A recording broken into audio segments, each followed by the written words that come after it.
ئەم ماوەیە بۆ گەشتیارانی بەنەتەوە عەرەب لە هەرێمی کوردستان نەهات بوو لە ماوەی چەند ڕۆژەدا 3 گەشتیار گیانیان لەدەستدا و خنکاون لە ئاوەکانی ناوچە گەشتیارەکان. لەلایەکی تریشەوە ئێستا نرخی بەنزین و مریشک بە شێوازێکی لاتووە. مریشکێک 3 لتر بەنزینی محەسن دەکانەمان و چەند هەواڵێکم بۆیە ناون.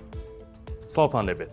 ئەم ماوەیە بۆ گەشتیارانی بەنەتەوە عەرەب نەهات بوو. بە شێوەیەک تەنیا لەمڕۆ دوێنێدا 3 گەشتیاری بەنەتەوە عەرەب لە ناوچە جیاجەکانی هەرێمی کوردستان خنکاون.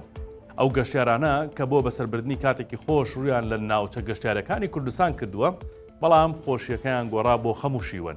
یەکەم حاڵەتی خنکان نیوەڕۆی دوێنێ شەممە بە منداڵێکی تەمەن 8 ساڵان دەستی پێکرد کە لەگەڵ خێزانەکەی لە مووسڵەوە چووبوون بۆ باخێکی گەشتیاری گوندی ئینیشکێ لا قەزای ئامێدی. بەڵام بەبێ ئاگاداری خێزانەکەی منداڵەکە چوو بووە ناو مەلەوانگەی باخەکە و تا پێی دەزانن خنکا بوو. 3 کاتژمێر دوای ئەو ڕووداوە لە سەیرانگای شیرانکێ لە ناحەیەی دێرەلوو گەنجێکی تەمەن 28 ساڵ کە دانیشتووی شاری بەغدا بوو لە ناو ڕووباری ناحەی دێرەلوو خنکا.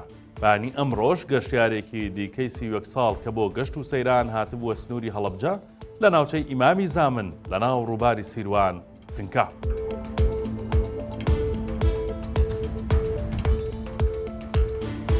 سەرچاوی ئاوی چۆمان لە هاوینە هەواری پرژێ کەوتۆتە ژێر ڕەنووی بەفر و چەند ڕۆژێکە فەرمانگەی قەزای چۆمان بە حەفارە و خاکەنا سەرقاڵی کارکردن بۆ لابردنی بەفرەکە و گەیشتن بە سەرچاوی ئاوەکە کە بەهۆی ڕەنووی بەفرەوە تێکچوو بوو. ئاوی پرژێ سەرچاوی ئاوی خواردنەوەی زیاتر لە 5,000 ماڵی قەزای چۆمان و 9 گوندی دەوروبەرێتی. سیروان محەممەد بەڕۆبەری فەرمانگەی ئاوی چۆمان بە 964 وت. لە دوای 3 ڕۆژ کارکردنی بەردەوام ئەمڕۆ بە تەواوی پرۆژەی ئاوەکەمان چاک کرد و یەکێک لە حەوزەکان کە بەهۆی ڕەنووی بەفر دیوارەکەی ڕووقابوو لەوێ ڕێڕەوی ئاوەکەمان گۆڕی. لە حەوزی دووەمیش تەنیا کاری لادانی بەفرەکەمان بۆ کرد و گرفتی نەبوو. بەپێی شار و شارۆچکەکان خواست لەسەر کڕینی تەماتەی کوردی دەگۆڕێت و جوتیارێکیش دەڵێت تەماتەکەمان جوانە بەڵام ماندووبوونمان دەرناهێنێتەوە. بەپێی قسەی فرۆشارێک لە علوەی سەید سادق تەماتەی پەمەیی پڕخواستترین جۆری تەماتەی کوردیە و لە علوە کیلۆی بە 350 دینارە. ئەو فرۆشارە دەڵێت خەڵکی شارە زوور و زەڕایان حەزیان لە تەماتەی سوورە، بەڵام سلێمانی و سەید سادق و کەلار زیاتر خواستیان لەسەر تەماتە پەمەیەکەیە.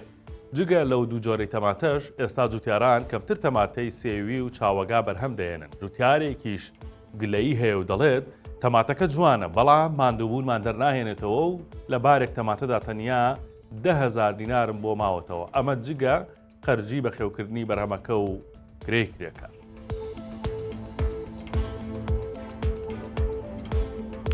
ئێستا بە پارەی 3 لتر بەنزین مریشکێکی 2 کیلۆیی دەکڕیت. نرخی بەنزینی سوپەر هێشتا لە بەرزیدایە و نایەتە خوارەوە. لە بەشێک لە بەنزیخانەکانی ئەولێر نرخی لیترێکی نزیکی 2,000 دینار بۆتەوە و با پێچەوانەی ئەویشەوە نرخی مریشکێک هەرزان بووە.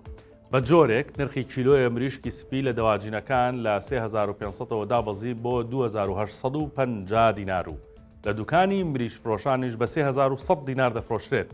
بەوتەی مریش فرۆشێکی ئەولێر ئێستا مریشکێکی 2 کیلۆنیوی بە چاکردنەوە 8,000 دینار ڕادەوەستێت. لە کاتێکدا 2 هەفتە لەمەوبەر بە 10 بۆ 11,000 دینار بوو. بە قسەی ئەو مریش فرۆشە مەسروفات گەرما هۆکارە بۆ دابەزینی نرخی مریش لە کێڵگە پەلەوەرەکان.